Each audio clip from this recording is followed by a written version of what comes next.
Hey everybody, and welcome back to Transit Tangents. My name's Chris. And I'm Lewis. And today we are diving into a transit service that may not be the most popular in the US. You don't see it in a lot of places unless you live near large bodies of water. But what is that transit service, Lewis? It is ferries. And speaking of diving in, if your ferry is working properly, hopefully you are not diving into the water Ideally. that the ferry is going across. Ideally not. Anyway, ferries, though, have obviously evolved over the years, but they've been around as a form of transportation literally since the dawn of civilization. Yeah. Some of the earliest examples of ferries were all the way back in Greek mythology. We looked up the correct pronunciation here, but Charon, looks like Sharon. It looks like Sharon. Who was transporting souls across the river Styx. So deep history here. And we mentioned that in a previous episode. Actually, on the tolling episode, we mentioned how tolling goes back to antiquity, and we talked about paying a toll to cross the river Styx. Mm-hmm. Really, you were paying for a ferry service to cross the river Styx. So what's interesting is when you said it at the time, it kind of went over my head, and I did not know the story. And now I know a little bit more of it. I just kind of like let it go at the time. You didn't take like Greek mythology. I definitely had some school? Greek mythology in high school, but I don't remember this one, or maybe I wasn't paying attention, which is that was a miss on my part because I could have learned about the early use of ferries. But all right. But no, so today we're talking about ferries.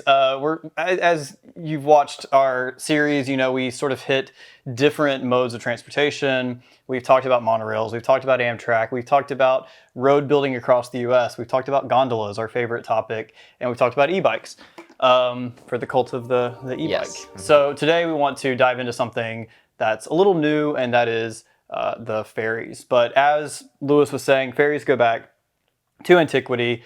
There is evidence of ferries being used in ancient Egypt to cross the River Nile.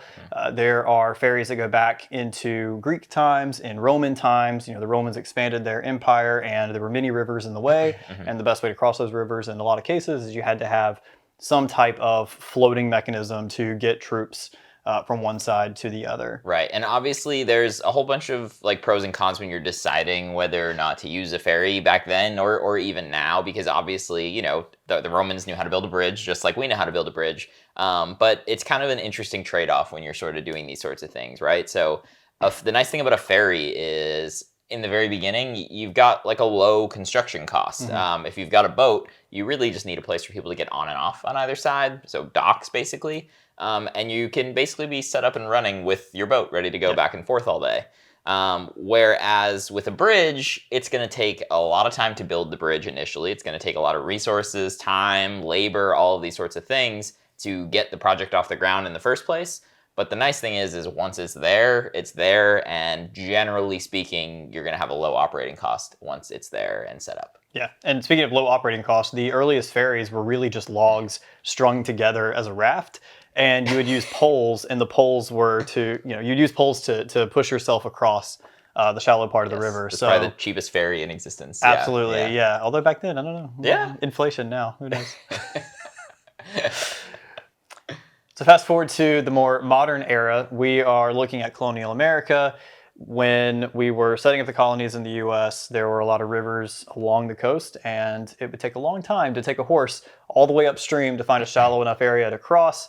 So ferries became crucial to the early colonies, especially the New York area, where we saw some of the earliest ferries introduced in the U.S. Right, and you know we'll get into New York today a little bit later on, but obviously, you know, you've got Manhattan being a big island. You've got people looking to leave Manhattan in any direction, and the easiest way to do it until you had some of the big bridges that we now see today was going to be some early examples of ferries in the U.S. We also had the Rocky Hill Glastonbury ferry over in Connecticut. This ferry went back as early as 1655, which is before the birth of the country, which is impressive. Yes, that is before the birth of the country. And before that, though, in New York, it was 1637 when you had the first ferry line operating between Brooklyn and Manhattan. So the history of ferries in the U.S. go back further than just about any other type of transportation, right? With the exception of bringing ships over or maybe roads.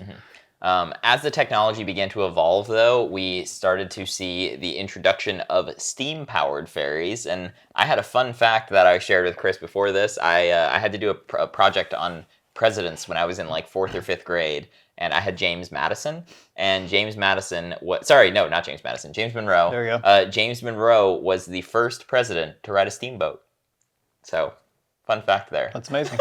So fast forward again, we're looking at the ferries. To this point, most of the ferries in service were for pedestrians. Maybe you brought your horse on board. You were definitely carrying goods back and forth from one shore to the other.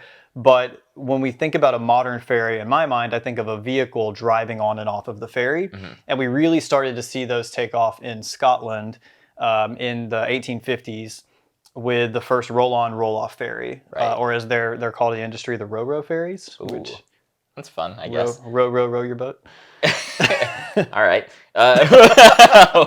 Before the technology surrounding ferries really began to take off, we mentioned steam ferries already. Obviously, the earliest versions that Chris mentioned before were using a pole to kind of push yourself across. One of the other early forms was the cable ferry, which actually had a cable kind of running along the bottom of the body of water. And the ferry would have a mechanism using and kind of like pulling the cable to get yourself from one side to the other, which is at first, when I first read it, I was like, this sounds scary. Like that, like there's, going to be a cable running across, but this sounds like it would be below the water, below the surface, so that you're not seeing this happening, but this was the actual methodology from getting you from one side to the other.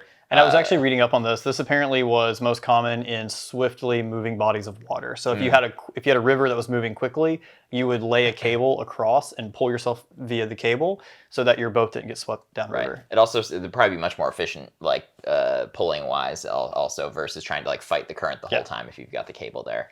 Makes some sense, but as we kind of know now, there's a lot more technology that is much easier to use and much likely safer than using that as well to kind of get there. And that's kind of, as we move forward, we did see the advent of all sorts of different ferries, ranging from hydrofoils and hovercrafts, which at one point were kind of like monorails, which was a recent episode we just did. It was the technology of the future. Yeah. We're going to be on these hovercrafts skirting across the water. And there are so many videos, a lot of Soviet videos from like the 70s, 80s of them testing hovercrafts, huge hovercrafts, where, you would see the boat going across the water and then it would just pop up on the land and park, basically. Yes.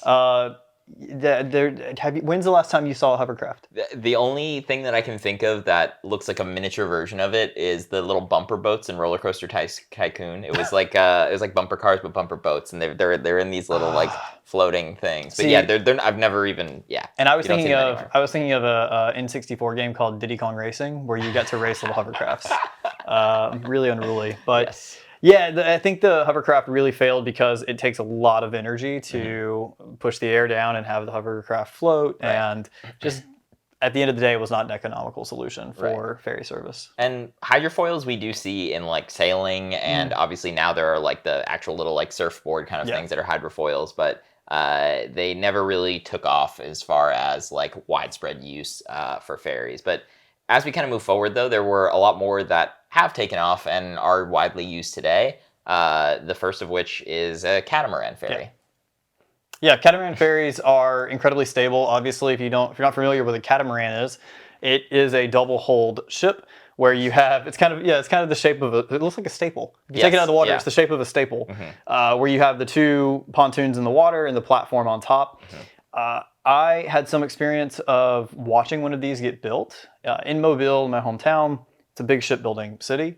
And I used to go, especially after I had a car, I would drive downtown, any excuse I had to go and walk along the river and just be in downtown. I grew up in a very rural area, so feeling like I was in a city was, it was a big draw. The big city, Mobile. The big city of Mobile, Alabama.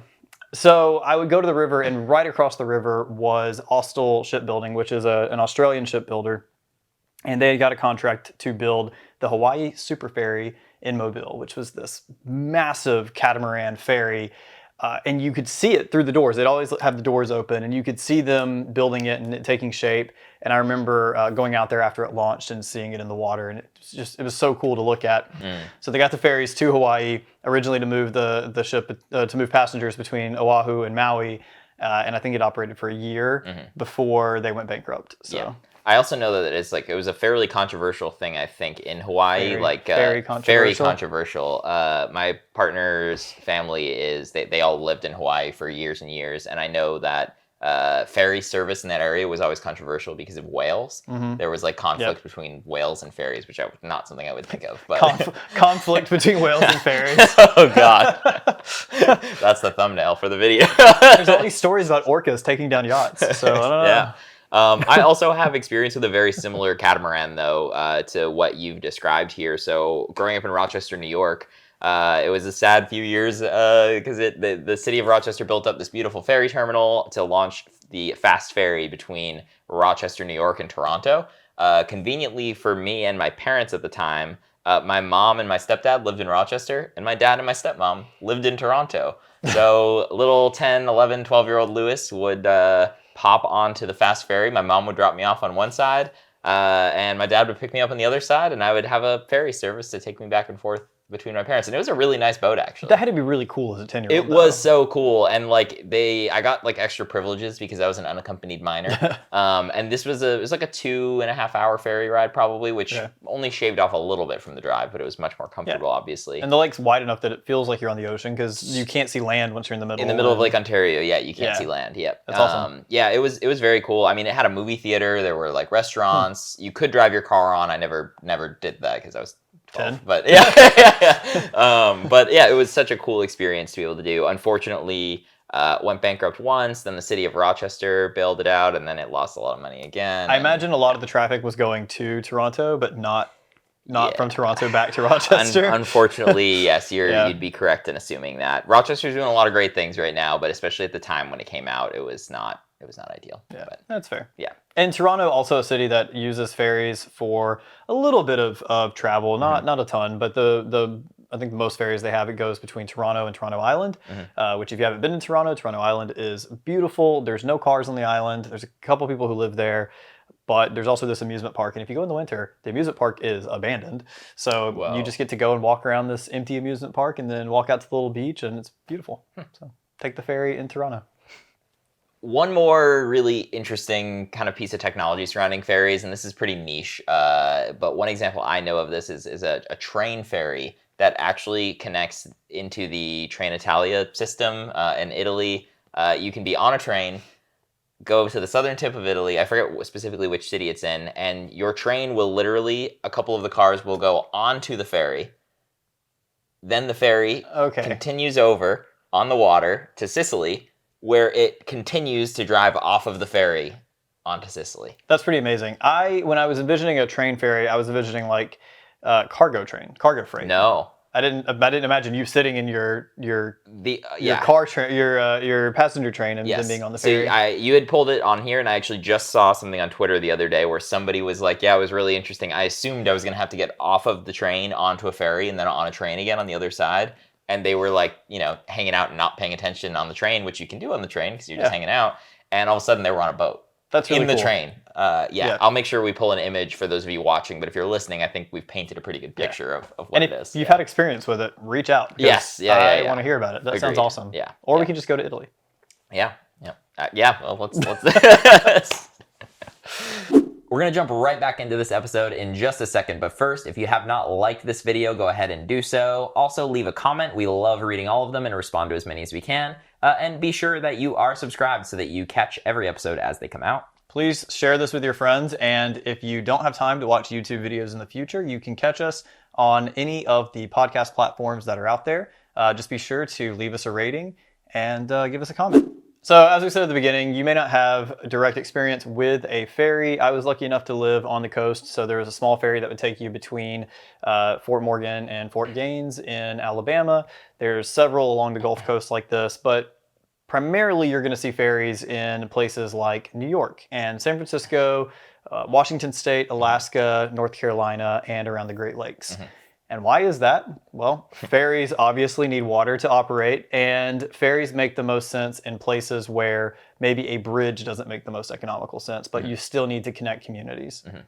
Yeah, and to that point, there's actually a really interesting video that just came out this week, so within a week or two of when you're watching this, by the YouTube channel Half as Interesting, and it was specifically about ferries in the Faroe Islands. And the Faroe Islands are like a pretty the opposite of densely populated. They're not a densely populated area. It's a very mountainous region, and sorry, I had. What is that? What would I say? Lightly populated? Sparsely, yes. The Faroe Islands are a very sparsely populated part of the world. Sparsely, also known as anti-densely populated. Anti-densely. It's a series of islands with kind of steep mountains and whatnot on them. A couple small cities, but we're talking some of these islands have less than 1,000 people on them. And they have traditionally had ferries kind of connecting them all together. And this video did a really good job explaining how they're actually replacing some of the ferries with tunnels, and that they were able to make it make financial sense to build these tunnels in this area because of the high operating cost of a ferry when it's, you've got to have multiple crew members going back and forth all day. They're dealing with all sorts of weather and whatnot. The Faroe Islands have a much cheaper way to build tunnels, it seems, and it likely probably has to do with the lack of population. You're not needing to buy up property and navigate all sorts of utilities and all this sort of stuff. But it's a really interesting video. I won't get into all of it, but we will link it for folks if you want to watch it.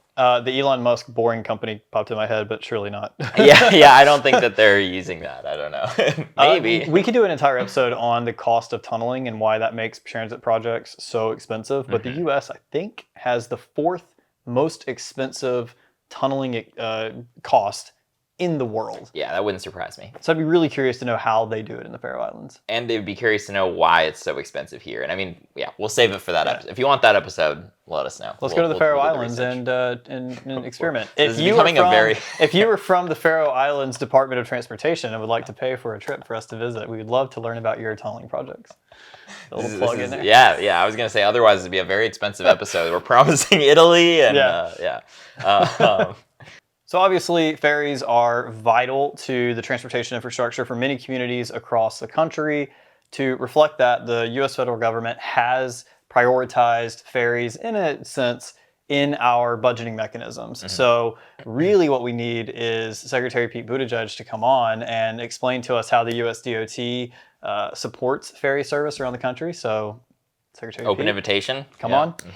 But the federal government does support ferries around the country. And what we've learned with ferry service, similar to most other types of transit, is that they are not always profitable. So they do rely heavily on some type of subsidy, usually from state or federal government. Right. And as we've said before, to be clear, they don't need to be profitable. It is like we're providing a service in a lot of cases. If it's profitable, great. If not, that's fine. Yeah. This is a vital piece of infrastructure, so we have to support it to support these communities. But again, that can be an entirely different episode. But the federal government in the Federal Highway Aid Act did allow for some federal funding to be used for ferry service. In a lot of cases, this was just used for the approach to the ferries, so to make better connections between the highways and the ferry docks. Over time, that gets amended, and eventually more money is allowed for rebuilding ferry terminals and providing maintenance for the ferries. And then we get all the way to 1991, where another amendment allows for federal highway funds to be taken out of the Federal Highway Trust to be used for actually purchasing new ferries and maintaining these fleets. Yeah, and essentially it seems like the application here is treating the ferry as an extension of the highway that it's on. Yeah. So it's like probably like a wording mechanism throughout the whole thing to just be like, yep, the ferry is the highway. It's part of the highway. It's part of how cars are getting from one side to the other. Yeah. In fact, on the USDOT's website where they talk about ferry service in the U.S. and give a history of it, I think the title of that article is where the road where the water meets the road. Where the water meets the road. Yeah. I actually made the joke to Chris before we got started here too. We need to find a way to convince the federal government to recognize train lines that run along highways to be part of the highway so that we can allocate some of the funding from there. Because in a state like Texas, it's literally in the Texas Constitution that 97% of the budget for transportation needs to be spent on roads. Yeah. So we need something like where the rails meet the road. Yes, where the rails meet the road. Very interesting, though, that they were able to finesse the ferry funding into the Highway Trust Fund, which is pretty cool. Yeah. And this is where we were talking about why ferry service is so critical for communities. We look at places like New York and Seattle and San Francisco, where obviously there is still a car culture. There's other types of public transit, which has made ferries not obsolete, but has definitely eaten into their total number of passengers on a yearly basis.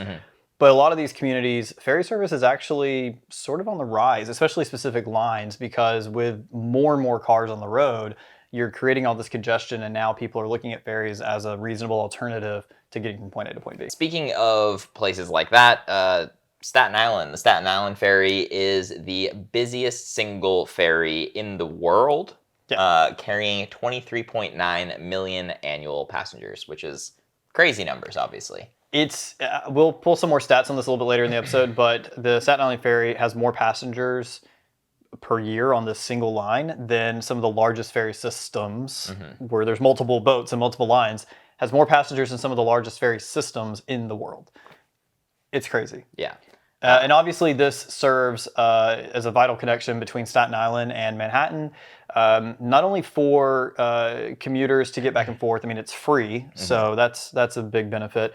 It's also great for tourists. So if you're trying to get the best view of the Statue of Liberty, you either have to take the boat to the Statue of Liberty, or you hop on the Staten Island Ferry, because it's kind of the closest you're going to get to it. Absolutely. And New York City, beyond the Staten Island Ferry, obviously we've mentioned several other ferries they have, but they've actually expanded their ferry system as recently as 2017, connecting different neighborhoods like the Lower East Side, Astoria, and Rockaway with Manhattan. I have a friend who lives in Astoria, and in 2019 I was able to take the ferry from that area over to Manhattan, which is pretty cool, and like very seamless, quick, easy. And like you said, kind of like nice views. You're outside, like the subway is great and all, but if you can be on a boat on a nice day going across, that's a nice alternative to have. Yeah, absolutely. And with those expansions, New York has the largest ferry fleet in the US, which is also very impressive. However, they don't go the furthest distance. If we talk about communities in the US that rely on ferry service where they go super long distances, we have to look at Alaska, where we have the Alaska Maritime Highway. Now, this is a series of ferries that can take you from Washington State all the way up to Alaska, and then sort of follows the coast around Alaska and into part of the Aleutians. And you can load your car on there, but it carries around 350,000 passengers a year and about 100,000 vehicles. I did do a little bit of research on the ferry service going from Bellingham, Washington to Ketchikan, I believe is how it's pronounced. Yep. That ferry service, which is sort of the first stop in Alaska, takes 36 hours. Whew. Wow, that's longer than I would have thought. It's a long ferry. Yeah. And I was reading about somebody's experience on it, and they had a stateroom, so I priced staterooms. The cost of the ferry alone is already around $400 to take it, and this probably changes by season. To then add a stateroom, it was another $400. Yeah. And this was a stateroom with bunk beds and facilities. So you can get staterooms without facilities and all that. But we're looking at an $800 ticket to take the ferry for 36 hours from Bellingham to Ketchikan.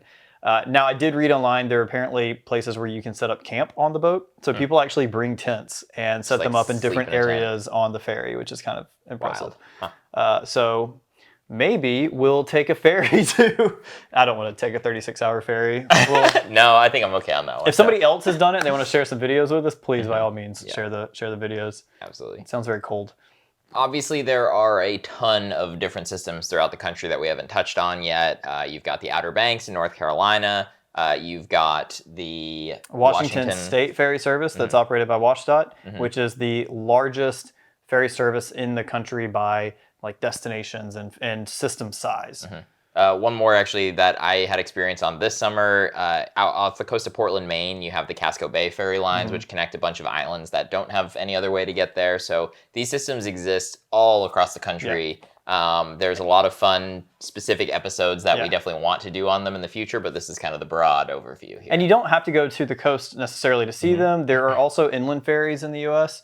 There's probably still a couple that cross the Mississippi, but the ones I know of for sure are the Cumberland City Ferry in Tennessee, which is very small, only about 4,000 vehicles per month cross this river. And then you have even smaller ones where you have the Valley View Ferry in Kentucky. So some of these ferries that are crossing the inland waterways can only fit 4 to 8 vehicles. There's some pretty wild photos that we'll have to include in here as well.